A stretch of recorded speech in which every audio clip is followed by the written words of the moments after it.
Hi, this is Mr. Tush, and today we're going to talk about CSS, both what it is and how it works. CSS is an acronym standing for Cascading Style Sheets. So how does it work? Well, the first thing you need to know is it's its own document, like an HTML document, only it carries the name CSS. So let's start with you have a headline. We'll call it my headline, and you've given it an H1 tag, just as you should. You can give code to the CSS page that turns all of your H1 headlines into, let's say, magenta. So as long as your pages are using this as its controller, all of your headlines, not just this page, but all of your H1s get the magenta color.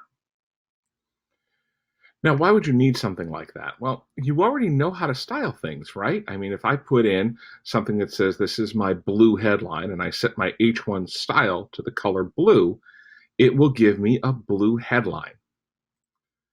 That is until the next time I have to use an H1 tag. Then it's going to go right back to the default color, which in most cases will be black. So I'd have to put in that style tag, style color blue, every single time I use the H1 tag. It's a lot of typing and it's very tedious. So I'm going to first set up my style sheet. My style sheet's going to act like my director.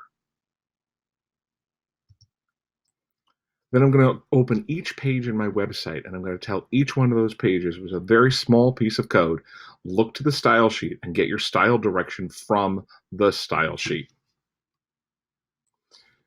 And so long as I tell each page to get their directions from the style sheet, if I tell the style sheet to turn all H1 tags magenta, it will turn all my H1 tags magenta throughout the site for every page that looks to the style sheet for directions.